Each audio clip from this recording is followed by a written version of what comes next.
Top quality और consistent performance के लिए सिर्फ सिल्वर पंप नाम याद रखना।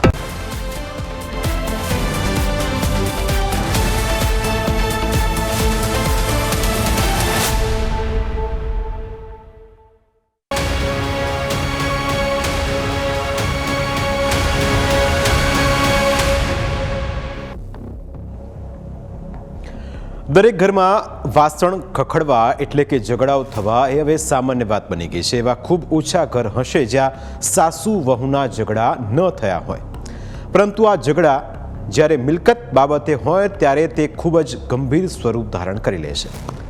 વાત અમે આજે આપને રાજકોટની કરીશું। આપને એમ થશે કે પારિવારિક ઝઘડો છે તેને આ રીતે ઉજાગર કરવો શા માટે પડે, પણ ઉજાગર કરવો એટલા માટે જરૂરી છે કારણ કે અહીં સવાલ વૃદ્ધ સાસુ સસરાનો છે। રાજકોટમાં એક પરિવારનો ઘર કંકાસ જગજાહેર થયો। ઘરમાં કંકાસ એટલો વધી ગયો કે મામલો છેક પોલીસ સ્ટેશન સુધી પહોંચી ગયો, જેની હકીકત સાંભળીને તમે પણ હેરાન રહી જશો। રાજકોટ શહેરનો આ કિસ્સો છે। શહેરમાં જોશી પરિવારનો આલિશાન બંગલો છે। બહારથી ભવ્ય દેખાતા બંગલાને જોઈ કોઈ પણને એમ થાય કે કેટલા સુખી લોકો છે, પરંતુ આ બંગલાની અંદર ઢગલો મિલકત હોવા છતાં કોઈ સુખી નથી, જેનું કારણ છે મિલકત। મિલકત એવી વસ્તુ છે જે સૌ કોઈના મનને લલચાવે છે અને લાલચમાં આવીને ક્યારે તેનો ગુનાનો રસ્તો અપનાવવા લાગે છે તેની પણ તેઓને ખબર નથી હોતી। આ બંગલામાં રહેતું વૃદ્ધ દંપતી પણ આવા જ ગુનાનો શિકાર બન્યું હોવાનું તેમનો આરોપ છે, જેમનું નામ પ્રવીણચંદ્ર જોશી તેમજ પુષ્પાબેન જોશી છે। તેમનું કહેવું છે કે તેમની પુત્રવધુ એટલે કે એમના ઘરની વહુ અને તેની 2 દીકરીઓ અસહ્ય ત્રાસ આપી રહી છે, જેના કારણે તેમનું જીવવું મુશ્કેલ બની ગયું છે। સાસુ સસરાએ પોતાની પુત્રવધુ કિન્નરી જોશી અને 2 પોત્રી પંચી તેમજ ભાવ્યા સામે પોલીસ ફરિયાદ નોંધાવી છે। ફરિયાદ મુજબ થોડા સમય પહેલાં જ તેમના પુત્રનું અવસાન થયું, ત્યારબાદથી જ પુત્રવધુ મિલકત નામે કરાવવા માટે પાછળ પડી ગઈ છે। પુષ્પાબેન જોશીનો આક્ષેપ છે કે તેમની પુત્રવધુ કિન્નરી મારી નાખવાના ઈરાદે ક્યારે પગથિયા ઉપર તેલ નાખે છે તો ક્યારેક ગેસની લાઈન લીકેજ કરી દેતી હતી। પહેલાં તે સાથે રહેતી હતી, પણ હવે ઘરના ઉપરના માળે અલગ રહે છે અને શાંતિથી બંને વડીલોને જીવવા દેતી નથી। પુષ્પાબેનનું એક બીજું મકાન પણ છે, જ્યાં રહેવા જવાનું કહ્યું તો પણ કિન્નરી અલગ રહેવા જવા માટે તૈયાર નથી। પુષ્પાબેનનો આક્ષેપ છે પુષ્પાબેન એ કિન્નરીના સાસુ છે કે વૃદ્ધ પુષ્પાબેન પુત્રવધુના ત્રાસથી હવે એટલા કંટાળી ગયા છે કે મીડિયા સાથેની વાતચીતમાં ખૂબ જ ભાવુક થઈ ગયા। તેમનું કહેવું છે કે જેટલા વર્ષે હવે જીવવાના બાકી રહ્યા છે એટલા દિવસ શાંતિથી જીવવા દે તે તેમની આશા છે। મારો દીકરો ગુજરી ગયો ને પછી બીજા મહિનાથી તમને આ પ્રોપર્ટી માટે થઈને ખૂબ દબાણ કરે છે અને ચાવી માટે દબાણ કરે કે ભાઈ ચાવી આપી દો ને ઓલું કરો, તો રાતના એને ગમે તે વહેલા મોડા આવે। અમે એની ચિંતા તો થાય ને અમને, મારો દીકરો વયો ગયો એટલે અમને ચિંતા ન થાય કે ભાઈ આ ક્યારે આવશે તો અને અમે 2 બીપી વાળા એટલે બીપીમાં અમે બી ન થાય। મારી દીકરી અમદાવાદ છે ને બોલાવવી પડે અને આડોશ પાડોશમાં અમુક સગાઓને બધાને અમારા વિરુદ્ધ એટલું અમને અપમાન કરે છે કે વાત જવા દો। જે પુત્રવધુ તમને હેરાન કરે છે, તમને કઈ પ્રકારનો માનસિક ત્રાસ આપે છે? આ કોશિશ ખરી બધી રીતે માનસિક ત્રાસ છે કે એક જાતનો આ પાણી ઢોળીને એમ થાય ભલે પડે, હાથ પગ ભાંગે યા મરી જાય, જે થાય એ થાય, એ જ થયું ને મારવાનું જ કોશિશ, એટલે એવું બધું કર્યા કરે છે। એવું બધું પ્રોપર્ટી માટે આ કરે છે? શું લાગે? પ્રોપર્ટી માટે, બધું જ પ્રોપર્ટી માટે। મોઢે કઈ વાત કરેલી છે કે તમારી પુત્રવધુ કે પૌત્રી? બધી જગ્યાએ છે ને, જો કલેક્ટરમાં અમે કર્યું છે, પછી ડોમેસ્ટિકમાં 2 કેસ કર્યો છે, હાલે જ છે હજી અમારે બધું, અને એટલા બધા અમને હેરાન કરે છે કે વાત જવા દો। સાસુ સસરા જીવનની સંધ્યા કાઢે છે।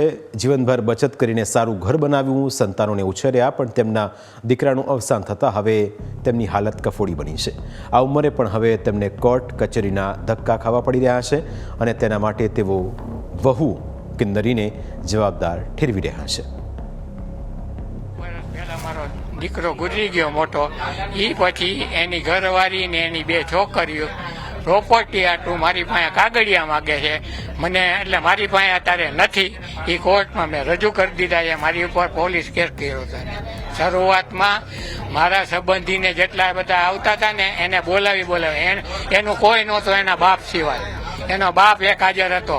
એ 2 મહિનાથી આ બીમાર હતો ને એમાં આ બધું ચડાવીને મારી આ પથારી ફેરવી છે. સમજી ગયા? પ્રવીણચંદ્રના દીકરી અને જમાઈનો આક્ષેપ છે કે કિન્નરી જોશી તેમના વૃદ્ધ સાસુ સસરાને સાચવવાના બદલે તેમને ધમકી આપે છે. તેની દીકરીના લગ્ન થયા છતાં કોઈને આમંત્રણ આપ્યું નથી. જાણે કોઈ સંબંધ ન હોય તે પ્રકારનું વર્તન કરે છે. છેલ્લા કેટલાક સમયથી તેનો ત્રાસ ખૂબ જ વધી ગયો છે અને તેમાં કેટલાક સગા પણ સપોર્ટ આપી રહ્યા છે. મમ્મી પપ્પા એકલા હતા ને એટલે ધાક ધમકી જલ્દીથી મિલકતના ભાગ પાડી દો. હજી તો બીજો જ મહિનો મારા મોટા ભાઈને ઓફ થઈ ગયો અને 2nd મહિનો જ, અને ડિસેમ્બરથી આ બધું એણે ચાલુ કર્યું છે મારા મમ્મી ઉપર. અને અહીંયા મમ્મી એકલી હોય તો નીચે કાંઈ કામ અટતા નથી, અને ઉપરથી હું નહીં કરું એમ કરી અને એ મમ્મીને ધાક ધમકી આપે, નીચે હું કાંઈ તમારું સાર સંભાળ કે ધ્યાન રાખીશ નહીં. હા, એટલે અહીંયા મમ્મી અહીંયા કે ગેસની લાઈન કપાવી તમને કટ કરીને તમારું આ ઘર ઉડાડી દઈશ એવી ધમકી આપી દે. એટલે ત્યારથી મમ્મી વધારે બી ગયા હતા. ત્યારે આ લોકોને જે ઘરે એકલા હોય છે બંને વૃદ્ધો, આપ જોઈ શકો છો બંનેમાંથી કોઈ સક્ષમ નથી પ્રોપર ચાલી શકે એવું. અને બંને જ્યારે એકલા ઘરમાં હોય તો કોઈ પણ જાતનું કામ તો આજ સુધી કરતા નથી. છેલ્લા 2 વર્ષથી રસોઈ બનાવતા નથી, પણ એવી ધમકી આપે છે કે અમે આપઘાત કરી લેશું કાં તો તમને મારશું. અને પાસ્ટમાં થયેલા એક્સિડન્ટ પ્રમાણે પપ્પાને ધક્કો મારેલ છે અને પપ્પાને હાથમાં ફ્રેક્ચર આવેલું છે. વારંવાર ધમકી આપે છે. હમણાં લિટરલી એવી ધમકી આપેલી છે કે જો હવે તમે કરી નહીં આપો કાગળના સાઇન તો અમે તમને કોઈ પણ રીતે ઈજા પહોંચાડશું ને એના જવાબદાર અમે નહીં રહી. હવે આ બધી ધમકીઓ આ બંને એકલા હોય ઘરે ત્યારે આપે છે. અને અમારી પાસે પ્રોપર એવિડન્સ બી છે કે પ્રોપર્ટી માટેની ડિમાન્ડ કેવી રીતે કરેલી છે. આ જ વસ્તુ ઘરમાં ક્યારે જાય છે, બહાર જાય છે, ક્યારે આવે છે, કોની સાથે ફરે છે. એમની દીકરીના હમણાં લગ્ન થયા, અમને કોઈ ખબર નથી. એની કંકોત્રીમાં આપ જોશો તો એનું ઇન્ટેન્શન એવું છે કે અમને ઇન્વિટેશનની એક્સપેક્ટેશન નથી, પણ બા બાપુજીના કોઈ નામ નથી, એટલે મારી નાખવાની ધમકી સાથે હું એવિડન્સ મૂકી શકું છું. અને રિસન્ટલી હમણાં જે નવા કિસ્સા બન્યા છે 10 દિવસ પહેલા, જે બાપુજી અને બા હેપતાઈ ગયા હતા અને હું આઉટ ઓફ કન્ટ્રી હતો, એ મારવાની ધમકી સુધીનું આવેલું છે. અમે પોલીસમાં બહુ રજૂઆત કરેલી છે અને હવે લાસ્ટ અમે FIR કરેલી છે. ખોટા અમારી ઉપર કેસ કરેલા છે બા બાપુજીને એના ઉપર. અને હવે માનસિક ત્રાસ એવો આપે છે કે તને હું પોલીસનો અરેસ્ટ વોરંટ કઢાવું છું. આખા પ્રકરણમાં જેના ઉપર આરોપ લાગ્યા છે તે કિન્નરી જોશી કંઈ પણ બોલવા માટે તૈયાર નથી. ન્યૂઝ કેપિટલની ટીમે જ્યારે કિન્નરી જોશીનો સંપર્ક કર્યો તો તેણે દાવો કર્યો કે તે જે પણ કહેશે તે કોર્ટમાં કહેશે. આ બાબતે કેસ ચાલી રહ્યો હોવાથી આખા મામલામાં તેમના વકીલ જ જવાબ આપશે. મારી ઉપર જે આરોપ મૂકે છે, પણ આમાં ઘટનામાં હકીકત શું છે, તમે બધા મીડિયા મિત્રો સાથે જ છીએ. તો તમે અહીંયા રાજકોટ છો આજે? હું રાજકોટ જ છું ભાઈ, પણ અમારો જો અત્યારના સિવિલ કેસ અને કોર્ટમાં બધું મેટર ચાલી રહ્યું છે, એટલે મારે જે પણ નિવેદન દેવાનું આવશે એ કોર્ટના ઓલામાં આવશે. બાકી એમને જે નિવેદન દેવા હોય એ એની રીતના દઈ શકે છે, કારણ કે એમના નિવેદનમાં જો તથ્ય હશે તો એ કોર્ટમાં બહાર આવશે, બધી વસ્તુ એમાં આવશે. એટલે હું આ વિશે તમને કે કોઈને મીડિયામાં હું કોઈ મારું નિવેદન દેવા નથી માંગતી, કારણ કે ખરાઈ વગર તમે કોઈ વસ્તુ ન બોલી શકીએ. એટલે મેડમ અમારું તો કામ જો અમે એક તરફી ન લેવાનું હોય, કારણ કે આક્ષેપ તો ચલો લોકો મૂકે, પણ ખરેખર એમાં સામે જેની ઉપર આક્ષેપ છે એનો અમારે સંપર્ક કરીને પૂછવું પડે કે બેન આ તમારી ઉપર આક્ષેપ મૂક્યો છે, તેમાં તમે કદાચ કઈ બોલવા માંગતા હોય તો કઈ હકીકત હોય, કારણ કે FIR નોંધાણી છે ને. એટલે આમાં એવું છે કે મારા એડવોકેટ છે, તમે એની સાથે વાત કરો, કારણ કે છે ને આ વિષયમાં હું કોઈ જ સ્ટેટમેન્ટ નહીં દઉં. અમારો કોર્ટ મેટર ચાલી રહી છે. ઓકે બેન, થેન્ક યુ. આખા વિવાદને લઈ હવે કોર્ટમાં કેસ ચાલી રહ્યો હોવાથી કોણ સાચું અને કોણ ખોટું તે કોર્ટ નક્કી કરશે. પરંતુ જો વૃદ્ધ દંપતી એટલે કે સાસુ સસરા ઉપર આવો અત્યાચાર ગુજરવામાં આવતો હોય તો તે સહેજ પણ યોગ્ય ન કહેવાય એવું સમાજના લોકો પણ કહી રહ્યા છે અને જેમણે જોયું એ પણ લોકો કહી રહ્યા છે. પ્રાઇમ 9માં સમય થયું છે બ્રેકનો. બ્રેક બાદ અન્ય મુદ્દા વિશે વાત.